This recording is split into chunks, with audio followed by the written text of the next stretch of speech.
Welcome back to the Warehouse Podcast, everyone. I'm your host Eli for the day.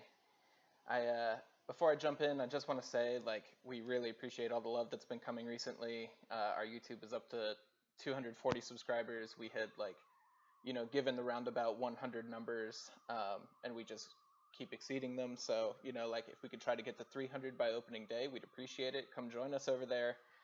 We're trying to put our faces out there, which is it's obviously something when you do, it could have mixed results. None of us are exactly models over here, but we do appreciate all the love on YouTube. Anyway, let's jump into it. Your Baltimore Orioles have a 14-3 record in spring training. We are winning at an 82% rate. That is a 133.4 win pace. That would be 29 losses on the year. I just want to say this is how numbers work. If you win at this rate in spring training, it's a guaranteed shoo-in that you keep it up. We will shatter the major league record for most wins in a season. Everything is glorious right now. Obviously kidding. That said, we are going to step through a few players today who, are contributing to the relative preseason success for whatever that's worth. I think that obviously these numbers, we caveat this every episode.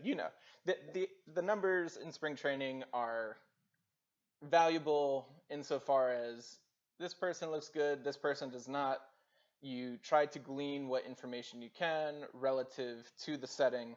These, for the hitters, they are not facing Garrett Cole every time out there. For the pitchers, they could be facing some 17-year-old kid who just happens to have a little bit of promise and was sitting at the correct spot on the bench that the manager looked down and was like, oh yeah, I should get you into a game one time. So definitely grain of salt with everything here. That said, I just want to throw out Gunnar Henderson, since coming back from his oblique injury. He's back. He's glorious. He has a triple slash of 636, 667, and 818. So clearly he's going to be, OPSing over 1,400 throughout the duration of this season. We all look forward to it. I kid again. Gunnar versus AAA pitching, maybe AAA pitching. It's usually not AAA pitching. Is not very interesting. Obviously he's good, but it's just nice to see he's back and healthy. That was just a shameless way to talk about Gunnar while saying we're going to stay on the fringes of the roster here. I'm not going to talk to you about really the starting the starting lineup in any way, shape, or form. This is guys who are competing for spots, maybe on the outside looking in, and just have shown well. The Orioles are clearly favoring giving a couple guys extra time as they make decisions on their roster here. And we'll get into it. So Coby Mayo is the first one I want to talk about. He's also the person I'm going to spend the most time on because I think he, to me, is, I don't think that anybody really expected him to make the roster. He is, a corner infield type.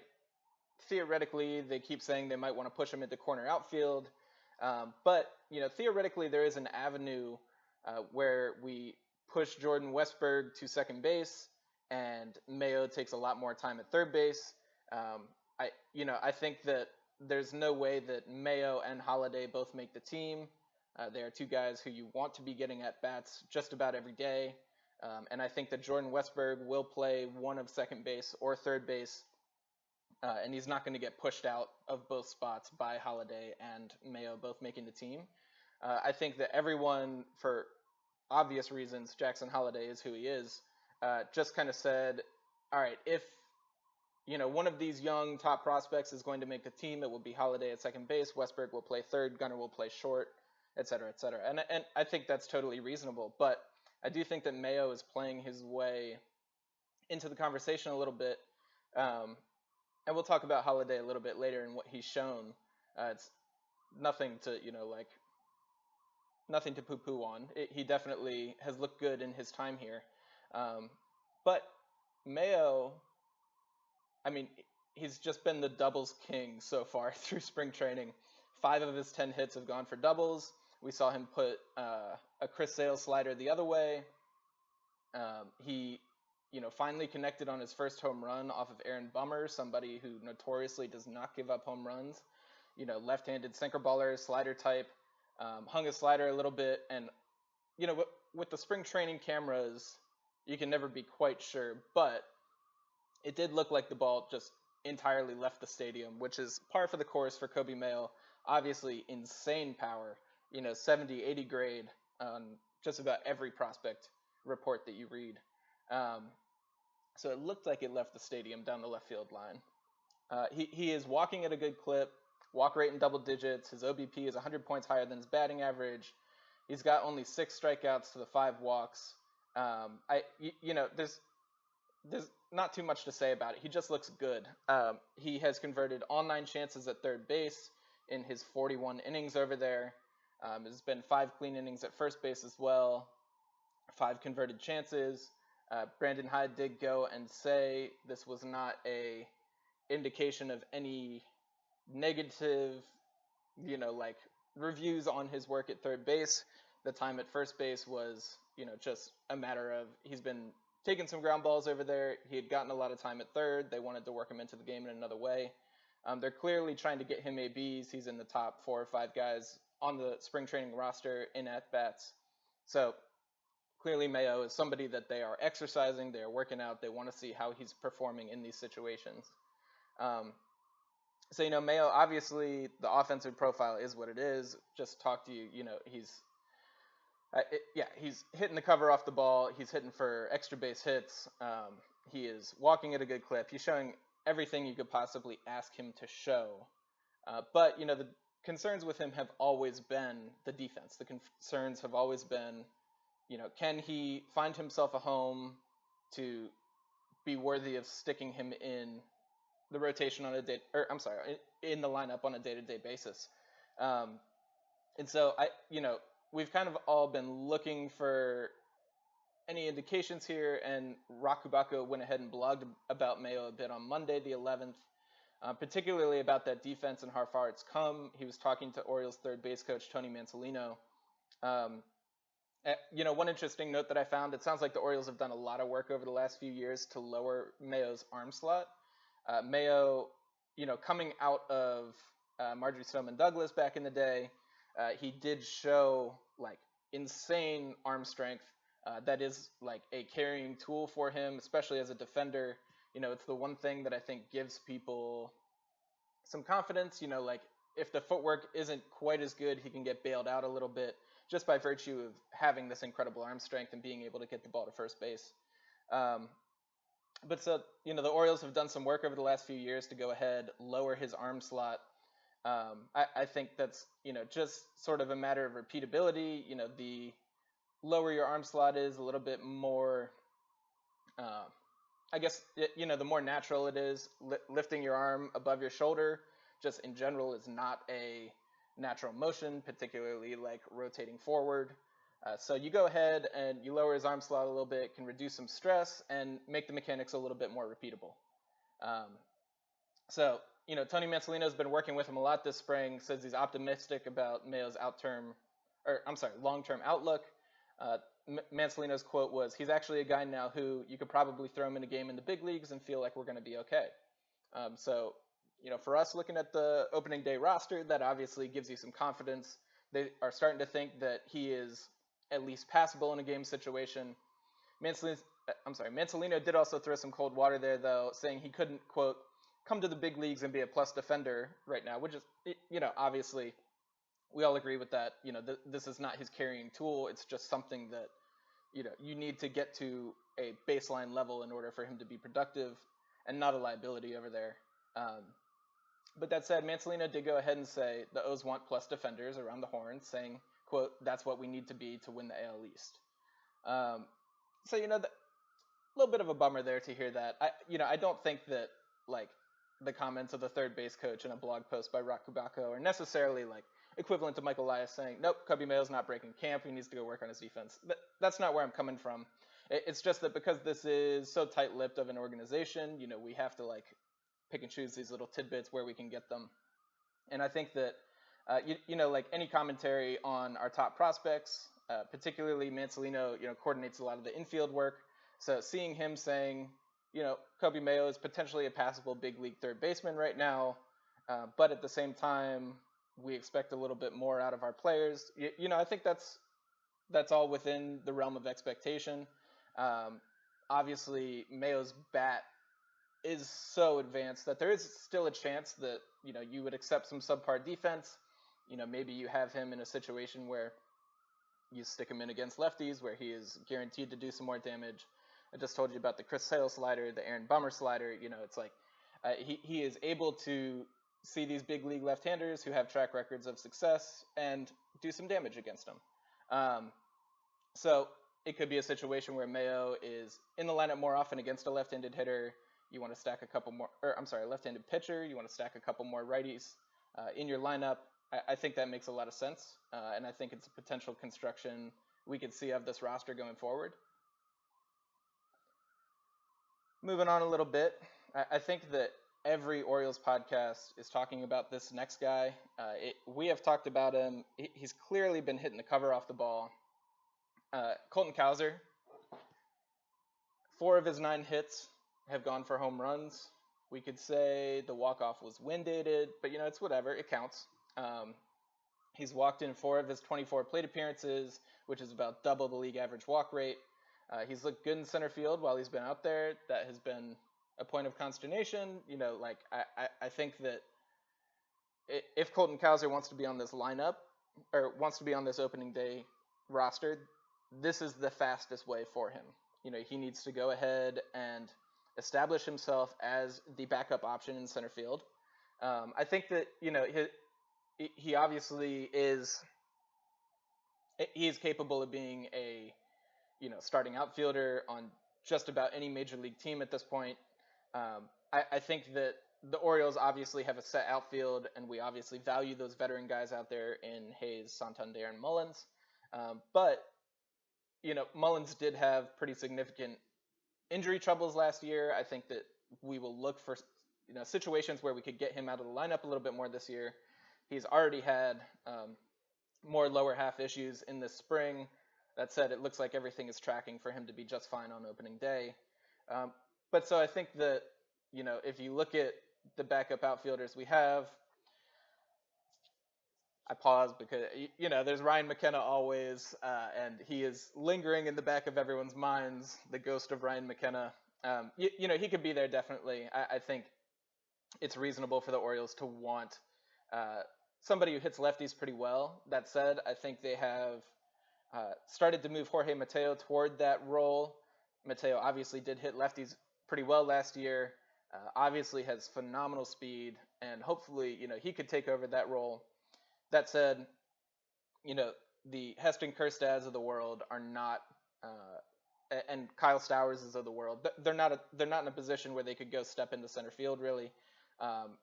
Stowers is a better defender than Kjerstad, but typically not for center field. We don't see him there. He's usually more of a corner guy, good arm strength, et cetera, et cetera. So, Cowser's advantage that he has over these guys is his ability to step into center field. He is a lefty, which the Orioles obviously like because of our ballpark. He's shown just about everything he could possibly show at AAA. He's hit for power. He's hit for average. He's had good walk rates. Does not strike out a lot. Obviously, I think that Orioles fans might have a tiny bit of a sour taste in their mouth from what he showed last year at the big league level. It was a tiny cup of tea. I've seen good comparisons to the amount of time that Gunnar was struggling at the beginning of the year versus the amount of time that Cowser was up in general. I think we were in a different situation. Gunnar had obviously had a bit more seasoning time and was more seasoning time in that he came up in the 2022 season. So they expected him to come forward a little bit better, come out of the slump a little bit better, I guess I should say. I think that Cowser, was in the middle of a pennant race in the time that he was going ahead and going through these struggles. The Orioles had already firmly established themselves toward the top of the AL East. We're going ahead and pushing, to make it into the playoffs, and you just don't really have time to allow him to figure it out. Gunnar was earlier in the season Gunnar is a more highly touted prospect, was the number one prospect in the game at this point, and so you give him a little bit more leeway. But once again, I think the point stands of they struggled for similar amounts of time. The situation was more conducive to Gunnar being able to work through it. The situation was not conducive for Cowser being able to work through it. And so Cowser got sent back down, continued to destroy AAA pitching, and now he's back. So I think that whatever impressions were of Cowser from his short MLB time, definitely just urge caution on the behalf of us fans. I think that he is, every bit the part. MLB Pipeline in particular absolutely loves him. They have him in their top 20, 15 prospects, somewhere in there. Some aren't as high. I know Fangraphs is lower on him, potentially sees him even as a platoon, but nobody doubts that he's a big leaguer. I guess that's the simplest thing to say. Jackson Holliday. You knew that I had to go ahead and mention Jackson Holliday. I told you I would earlier. Jackson Holliday is Jackson Holliday. He is the chosen one. That's about it. So Holliday's hitting 323, 344, 613. 5 of his 10 hits have been for extra bases, 2 doubles, 2 triples. On Sunday, he finally broke through with his first home run, and that is the reason he's here. Yusei Kikuchi tried to big league him a little bit and blow 3 fastballs by him at the top of the zone. Excuse me. Holliday missed the first, fouled off the second, and finally got on plane with the third. I don't know, maybe on plane is a little bit generous. The ball came off as bad at 103, but it wasn't a 40-degree launch angle. I just call him the chosen one. I'm not going to speak on him too negatively. I'm not going to say it was wind-aided, but StatCast gave it an expected batting average of 270, and I will just present that to you, and you do with it what you will. I will not call it wind-aided. If you want to do that, that's your decision.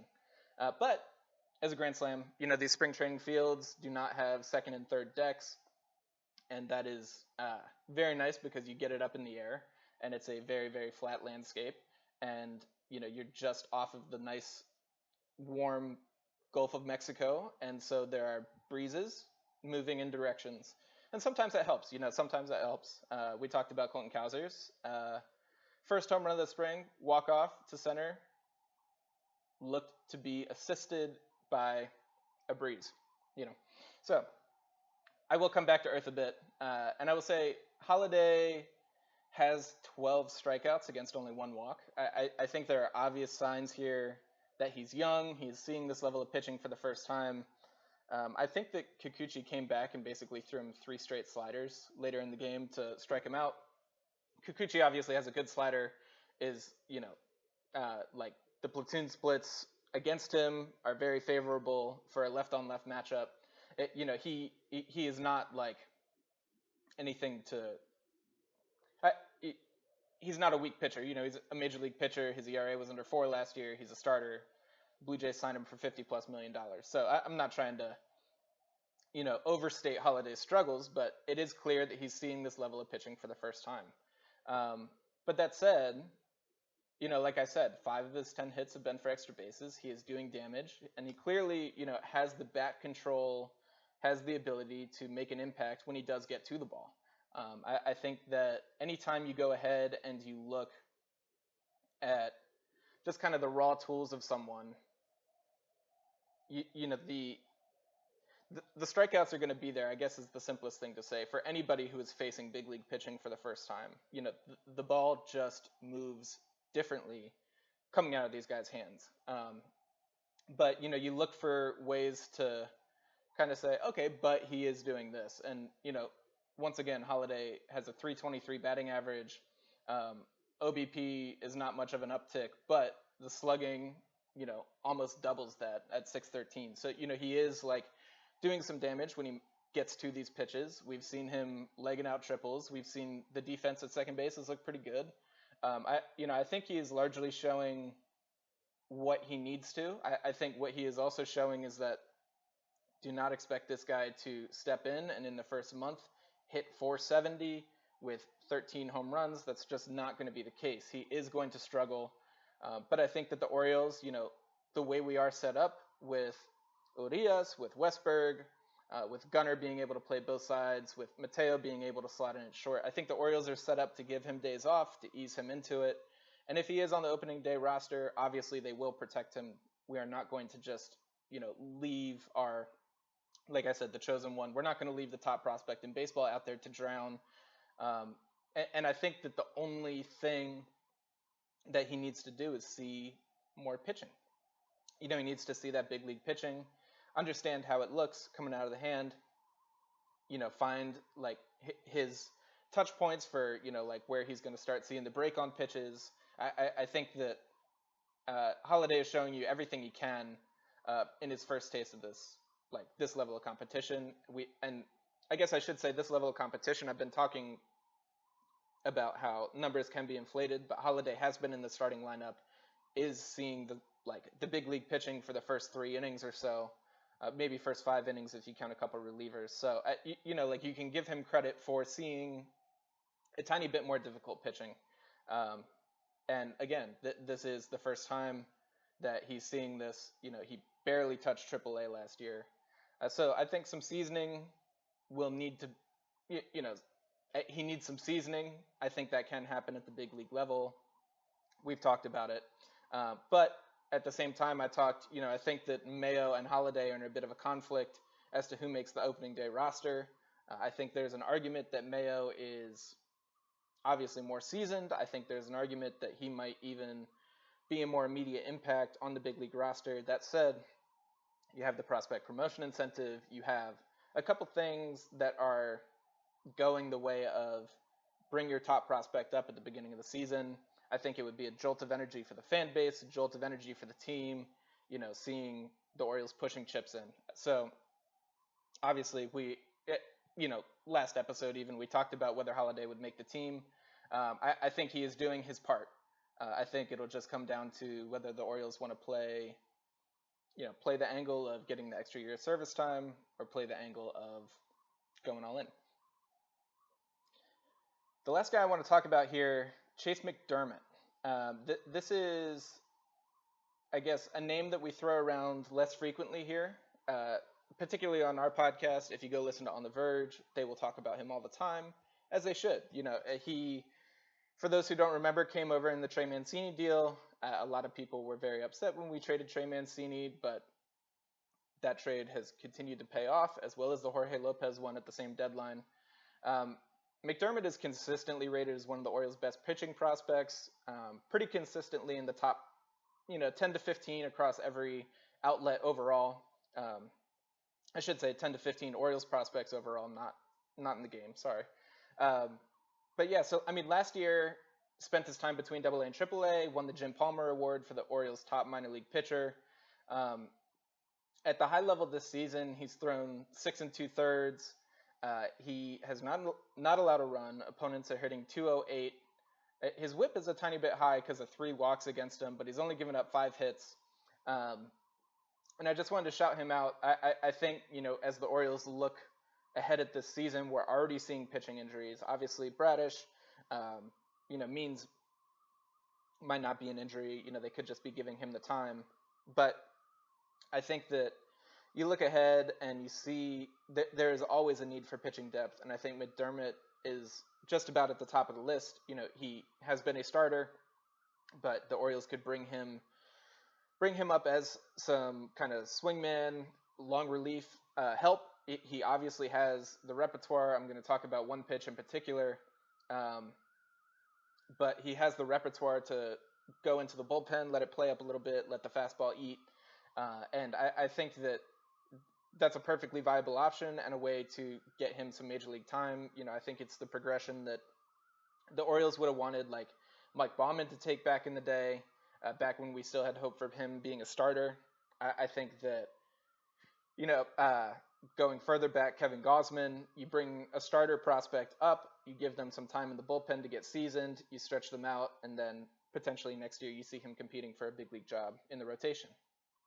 So McDermott, again on Sunday, he pitched 3 clean innings against the Blue Jays to earn a save.